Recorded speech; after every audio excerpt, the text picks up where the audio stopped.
Okay ఓకేనా. నమస్కారం madam. పాదాలు వందనమండి. నా పేరు రఘునందన్ అండి. నేను తెలంగాణ కళారత్నాల యూట్యూబ్ ఛానల్ ప్రమోటర్ని. మీ కళా ప్రయాణం గురించి మా ప్రేక్షకులకు చెప్పండి. మీరు ఏం కళాకారులు, మీరు ఎవరి దగ్గర, మీ గురువు గారు ఎవరు, మీరు ఎక్కడెక్కడ జాబ్ చేశారు, మీరు ఎంతమంది శిష్యులను తయారు చేశారు, మీకు ఏమేమి అవార్డు వచ్చాయి, అంతే క్లుప్తంగా మా ప్రేక్షకులకు చెప్పండి. నేను 1974లో మా గురుగారు సోమేశ్వరరావు గారండి. వాళ్ళ అబ్బాయి ఆయన రిటైర్ అయిపోయినాక వాళ్ళ కొడుకు దగ్గర శాంసన్ దగ్గర శిష్యులకు అయిపోయి డిప్లొమా అయిపోయింది. అవుతూనే నాకు 74లో స్కూల్లో జాబ్ వచ్చింది. అప్పటి నుంచి స్టిల్ నేను జాబ్ చేస్తూనే ఉన్నాను. 91లో సికింద్రాబాద్ వచ్చాను. 2004లో మంత్రి కాలేజీ ప్రిన్సిపాల్గా వెళ్ళాను. రావడం లెక్చర్ పోస్టే. అబ్బో, అప్పటి నుంచి నా అపాయింట్మెంట్ నా లెక్చర్ పోస్ట్గా ఇచ్చారు. నా సబ్జెక్ట్ వీణమ్మ మెయిన్. నా సబ్జెక్ట్ మెయిన్ వీణ. నాకు రావడమే 74లో వాళ్ళు వీణ లెక్చర్గా అపాయింట్ చేసుకున్నారు. అప్పటి నుంచి 91 వరకు నేను కర్నూలులోనే ఉన్నాను. ఇక్కడ సికింద్రాబాద్ కాలేజీలో వాళ్ళకి వీణ లెక్చర్ కావాల్సి వచ్చి నన్ను ఇక్కడ ట్రాన్స్ఫర్ చేసుకున్నాను. సో ఇక్కడ 74 ఇక్కడ 91 నుంచి 2004 వరకు ఇక్కడ నేను లెక్చర్గా చేశాను. తర్వాత నాకు మంత్రి కాలేజీ ప్రిన్సిపాల్గా చేశాను. అప్పుడు మంత్రి కాలేజీ ప్రిన్సిపాల్గా 2011 వరకు చేశాను. నా సర్వీస్ 37 ఏళ్ళు గవర్నమెంట్ సర్వీస్. ఎప్పుడు రిటైర్ అయ్యారు? 2011 మేలో రిటైర్ అయ్యాను. ఎంతమంది శిష్యులను తయారు చేశారు మీరు? శిష్యులు చాలా 100 మంది 1000 పైన ఉంటారండి. 1000 మంది పైన. అమెరికాలో కూడా నా శిష్యులు పాఠాలు చెప్తూ ఉన్నారు, చెప్తున్నారు. అట్లాగా నేను ఇప్పుడు నా శిష్యులే జయలక్ష్మి కూడా ఇక్కడ వేడిగా చేస్తుంది. నా శిష్యులంతా చాలా చోట్ల జాబ్ చేసుకుంటున్నారు. కర్నూలులో టీచర్ వాళ్ళు పనిచేస్తున్నారు. మొత్తం 20-30 మంది టీచర్లుగానే ఉన్నారు నా శిష్యులందరూ. మీకు ఏమేమి అవార్డులు వచ్చాయి? వీణ సంగీత శిరోమణిగా బిరుదు ఇచ్చారు. తర్వాత నాకు ఇప్పుడు 72 కంప్లీట్ అయింది. ఇంకా యాక్టివ్గా ఎందుకు ఇట్లా యాక్టివ్గా ఉన్నారు చెప్పండి.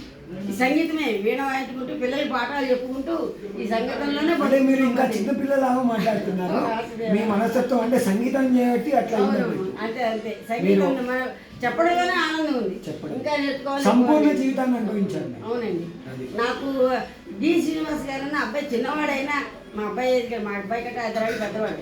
ఇక్కడ నేను విద్య నేర్చుకోవడంలో చిన్న పెద్దని కాదు. ఆయన దగ్గర నేర్చుకున్నాక నాకు రేడియోలో గ్రేడ్ పెరిగాను. గ్రేడ్ ఆర్టిస్ట్ అయిపోయాను. టీవీలో వాయించాను. ఇక్కడికి వచ్చాక నేను పిల్లలకి చెప్పాలని నేను నేర్చుకుని పిల్లలకి చెప్పడం అనమాట. మనకు వచ్చింది కాదు, ఇంకా ఎంతో నేర్చుకుంటున్నాను. ఇంకా చాలా ఇంకా దానికి అందం లేదు. అది చెప్తూ ఉంటే దాంట్లో ఉండే ఆనందం వేరు. స్టిల్ ఇంకా పాఠం చెప్తూనే ఉన్నా పిల్లలకి. భగవంతుడు మనకి అంతా ఇచ్చాడు. త్యాగరాజ స్వామి నమ్ముకున్నందుకు దీనికి లోట్లేదు, బట్టకి లోట్లేదు, అన్నీ ఇచ్చాడు. అందరికి 10 మంది పిల్లల్ని విద్య నేర్పించాలి. మీ సహృదయం మిమ్మల్ని కాపాడుతుంది. మీరు మాకు టైం కేటాయించి ఇచ్చినందుకు. మీరు ఎక్కడ విదేశాలకు ఇలాంటిది వెళ్ళాను. నేను కచేరీలు చేశారు. డల్లాస్లో వాయించాను, న్యూయార్క్లో వాయించాను. మా పిల్లలు అక్కడ ఉన్నారు. అక్కడ టెంపుల్స్ వాళ్ళకి ప్రోగ్రామ్స్ పెట్టించారు. వాళ్ళు చాలా ఎంత ఇంట్రెస్ట్ చూపిస్తారంటే అసలు చాలా బాగా చూపిస్తారు. న్యూయార్క్లో వాయించాను, ప్రిన్సిపల్గా వాయించాను. తర్వాత అట్లాగే డాలస్లో వాయించాను. అన్ని చోట్ల వాసుదేవుడు ఏమి లోటు చేయలేదు. మా ప్రేక్షకులకు మీ టెలిఫోన్ నెంబర్ ఇవ్వగలరా? 94449904. ఎవరు వచ్చినా కూడా నేను అందరికి విద్య నేర్పిస్తాను. దగ్గర డబ్బు తీసుకోను. అన్నీ ఇచ్చాడు. మళ్ళీ ఒకసారి మీ నెంబర్ చెప్పండి. 94449904. ధన్యవాదాలమ్మా. ధన్యవాదాలండి. మీకు ఎప్పుడు కావాలన్నా ఎవరు కావాలన్నా ఎప్పుడు ఏ టైం విద్య నేర్పిస్తాను. ఇప్పుడు ఇంకొక తరము, ఇంకొక 50 ఏళ్ళు ఇది బ్రతకాలంటే మీ ఉపదేశం ఏంటి? కళలు అనేవన్నీ దేవదత్తం. ఏ కళ అయినా కూడా దేవదత్తమే.